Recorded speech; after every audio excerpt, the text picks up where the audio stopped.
बिस्मिल्लाहिर्रहमानिर्रहीम। Next lecture में हम आज डिस्कस करेंगे कीबोर्ड के बारे में। पिछले लेक्चर में हमने इनपुट डिवाइसेस और इनपुट के टाइप्स के बारे में डिस्कशन की थी। आज हम इनपुट डिवाइसेस सबसे पहले स्टार्ट करने लगे हैं, वो कीबोर्ड है, और फिर उसके बाद जो फर्दर और डिवाइसेस आएंगी उनको भी हम इसी तरह देखेंगे। तो सबसे पहले आज जो हमारी इनपुट डिवाइस है वो कीबोर्ड है। कीबोर्ड बेसिकली आपको बता चुका हूँ पहले, इनडायरेक्ट इनपुट का काम करती है, यानी इसका जो मेथड है वो इनडायरेक्ट इनपुट का है। कीबोर्ड है क्या? Keyboard is the most commonly used input device that is mostly entered, data is mostly entered using the keyboard. ज़्यादातर डाटा जो है आप देखते हैं जब भी कोई चीज़ आप राइट कर रहे होते हैं, बुक्स या कोई लेटर या इवन कि कोई और वर्ड्स वगैरह या आपने लेटर वगैरह एंटर करने हैं, तो उस वक्त कीबोर्ड सबसे ज़्यादा इस्तेमाल हो रहा होता है। And the buttons on the keyboard are called keys. जितने भी बटन्स हैं कीबोर्ड पे उनको हम कीज़ कहते हैं। Standard keyboard contains the 100 keys. जब सबसे पहले कीबोर्ड आप कह लें जब बना था तो उसमें 100 कीज़ कहते थे उसको, या 100 कीबोर्ड यानी 100 कीज़ वाला कीबोर्ड कहते हैं, और उसको स्टैंडर्ड कीबोर्ड कहा जाता है। इस कीबोर्ड के अंदर बेसिकली कुछ न्यूमेरिक कीज़ होती हैं, कुछ अल्फ़ाबेटिक कीज़ होती हैं, फंक्शन कीज़ होती हैं और स्पेशल पर्पस कीज़ होती हैं। तो ये 4 तरह की बेसिकली इसमें कीज़ होती हैं स्टैंडर्ड कीबोर्ड में। Standard keyboard is normally called the quality keyboard, QWERTY। Basically first जो आपकी रो होती है लेटर्स की, उसमें पहली 6 कीज़ होती हैं QWERTY। तो स्टैंडर्ड कीबोर्ड सारे जो है वो इसी पैटर्न के ऊपर बने हैं और उनको इसलिए क्वालिटी कीबोर्ड कहा जाता है। And this is because the first 6 keys on the top row of the letters on the keyboard, इसलिए ये स्टैंडर्ड कीबोर्ड के अंदर यही होती हैं। बाकी अगर कोई दूसरी लैंग्वेजेस हैं तो उसमें ये कीबोर्ड स्टैंडर्ड तो वो नहीं होगा, उस लैंग्वेज के हिसाब से हो सकता है। बुनियादी तौर पे 4 पार्ट होते हैं आपके कीबोर्ड के। पहला हिस्सा फंक्शन कीज़ का होता है, दूसरा मेन कीबोर्ड सेंटर में जो होगा, तीसरा जो है वो न्यूमेरिक कीज़ होती हैं जो राइट साइड पे होता है, और चौथा जो है वो एडिशनल कीज़ हैं। ये एडिशनल कीज़ बाद में आई थी, पहले शुरू के अगर आप कीबोर्ड्स देखें तो उसमें ये एडिशनल कीज़ वाला पोर्शन नहीं होता, ये यानी इनहैंस्ड कीबोर्ड का हिस्सा है, स्टैंडर्ड कीबोर्ड का हिस्सा नहीं है। अब इनको वन बाय वन हर हिस्से को डिटेल से हम डिस्कस करेंगे। सबसे पहले हम फंक्शन कीज़ को देख लेते हैं कि फंक्शन कीज़ का क्या काम है। फंक्शन कीज़ जो है वो आपको, ये कीबोर्ड की पिक्चर आपके सामने आ गई, तो यहाँ पे ये सबसे जो फर्स्ट रो होती है ये वाली, ये आपकी फंक्शन कीज़ हैं सारी, जो F1 से F12 तक होती हैं। The function keys from F1 to F12 are used to perform the special functions। Function keys का बुनियादी तौर पे काम कोई ना कोई ख़ास किस्म का फंक्शन परफॉर्म करना होता है, लेकिन ये डिपेंड करता है सॉफ्टवेयर पे जो आप यूज़ कर रहे हैं। मिसाल के तौर पर माइक्रोसॉफ्ट वर्ड के अंदर F2 से जो है वो फाइल सेव भी कर सकते हैं। जैसे अगर आप C++ का कंपाइलर यूज़ कर रहे हैं, उससे F2 से फाइल सेव होती है। इसी तरह मतलब किसी और सॉफ्टवेयर में F2 का मतलब कुछ और हो सकता है। यानी जब हम सॉफ्टवेयर बनाते हैं तो हमारे पास ये 12 कीज़ होती हैं कि हम इनको कौन सी शॉर्ट की एलोकेट करते हैं, यानी इनके पीछे कौन सा टास्क लगाते हैं। ये बेसिकली उस डेवलपर की मर्ज़ी होती है, उसके मुताबिक हम इसको सेट कर देते हैं। तो मतलब कहने का ये है कि सॉफ्टवेयर जो आप इस्तेमाल कर रहे हैं उसमें अगर ये सेट पहले से होंगी तभी ये काम करेंगी। अदरवाइज़ अगर मैंने कोई ऐसा सॉफ्टवेयर बनाया है जिसमें ऐसा मैंने कोई काम नहीं किया, F1 से F12 तक कोई एसोसिएट नहीं की, तो ये कोई भी इसमें परफॉर्म नहीं करेगी। तो फंक्शन कीज़ कोई ख़ास किस्म का फंक्शन परफॉर्म करती हैं, लेकिन ये बात जहन में रहे कि ये सॉफ्टवेयर डिपेंडेंट होती हैं। दूसरा जो हिस्सा होता है मेन कीबोर्ड होता है। ये बेसिकली टाइपराइटर या टाइपराइटर पहले ज़माने में हुआ करते थे, तो टाइपराइटर जैसे थे वही हिस्सा सेम टू सेम ये मेन कीबोर्ड वाला है। यानी टाइपराइटर में ये देखें कि ये मेन हिस्सा हमारा है, मेन कीबोर्ड वाला यही होता था टाइपराइटर में। बाकी ये जो आपको फंक्शन कीज़ और एडिशनल और नमपैड ये कीबोर्ड का हिस्सा हैं। It also contain the special keys and the special keys have the uses that effects and depends on using softwares. इसमें कुछ स्पेशल कीज़ हैं, लेकिन उनका मकसद भी यही है कि कोई ना कोई वो फंक्शन परफॉर्म करती हैं। लेकिन अगेन मैं यही बात फिर कहूँगा कि सॉफ्टवेयर पे डिपेंड होता है, ये सॉफ्टवेयर जो आप इस्तेमाल कर रहे हैं उसके मुताबिक आप इनको यूज़ करते हैं। इनके आगे हम आगे चल के डिटेल जो है वो डिस्कस करेंगे। आगे है 101 की इनहैंस कीबोर्ड, यानी 101।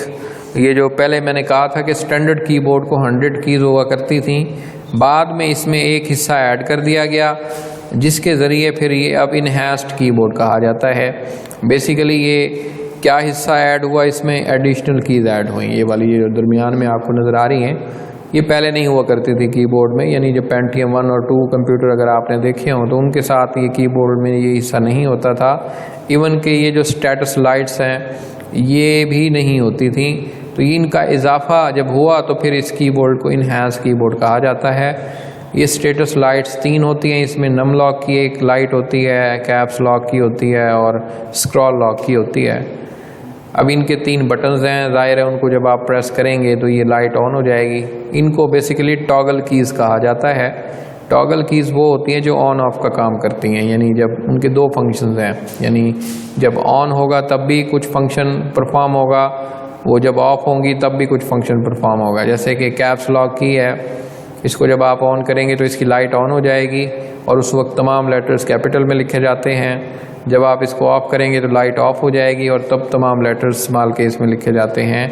इसी तरह दूसरी कीज़ भी अब आगे आएंगी। तो ये अब आपको चारों हिस्से इस कीबोर्ड पे नज़र आ रहे हैं। ये हिस्सा हमारा मेन कीबोर्ड है, ये फंक्शन कीज़ हैं, ये नम कीज़ हैं, न्यूमेरिक कीज़, ये नम पैड कहते हैं हम इसको, और ये दरमियान में और ये जो स्टेटस लाइट्स हैं इनको हम एडिशनल कीज़ कहते हैं।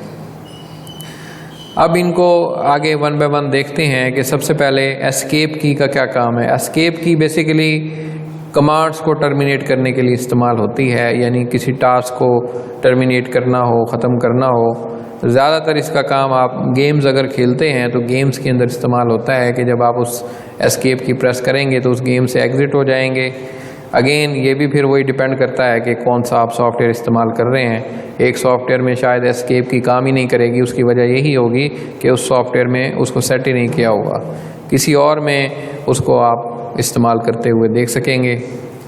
कैप्स लॉक के बारे में मैंने अभी बताया है कि ये एक टॉगल की है और ये ऑन ऑफ का काम करती है। बेसिकली जब हम इसको प्रेस करते हैं तो तमाम लेटर्स अपर केस में लिखे जाते हैं और लाइट ऑन होती है। जब हम इसको मतलब दोबारा प्रेस करेंगे तो लाइट ऑफ हो जाएगी और उस वक्त ये तमाम लेटर्स जो हैं वो लोअर केस में लिखे जाते हैं। एक और बात कि numbers and symbols are not affected. तमाम मतलब लेटर्स तो कैपिटल या स्मॉल केस में लिखे जाते हैं, लेकिन बाकी जो सिंबल्स वगैरह हैं या प्लस माइनस डिवाइड आपको बटन नज़र आते हैं उन पे इसका कोई असर नहीं होता। आगे है टैब की। टैब की बेसिकली कर्सर को 5 टैब स्पेस या 8 टैब स्पेस आगे मूव करने के लिए इस्तेमाल होती है।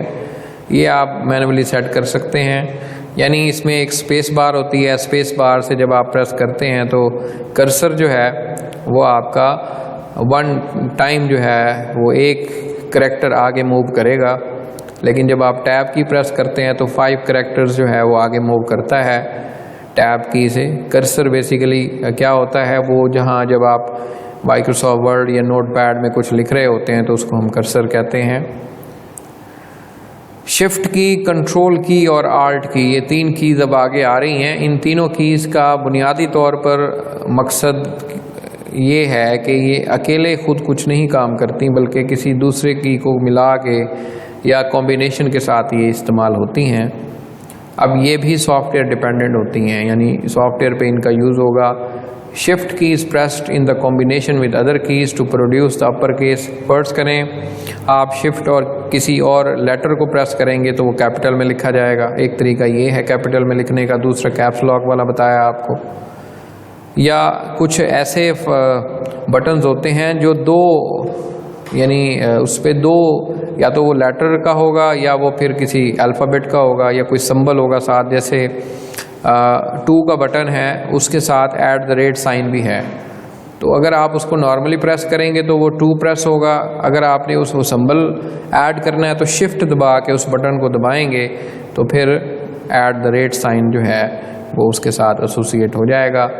इसी तरह कंट्रोल की है, वो भी सिंगल आप उसको प्रेस करते रहेंगे तो कुछ भी नहीं होगा, लेकिन उसको किसी और के साथ मिलाएंगे, जैसे Ctrl+S से फाइल सेव होती है, Ctrl+P से जो है वो प्रिंट आप ले सकते हैं, Ctrl+C से कॉपी कर सकते हैं, पेस्ट Ctrl+V, इसी तरह और भी शॉर्ट कीज़ होती हैं। लेकिन ये भी वही बात है कि सॉफ्टवेयर डिपेंडेंट होती हैं।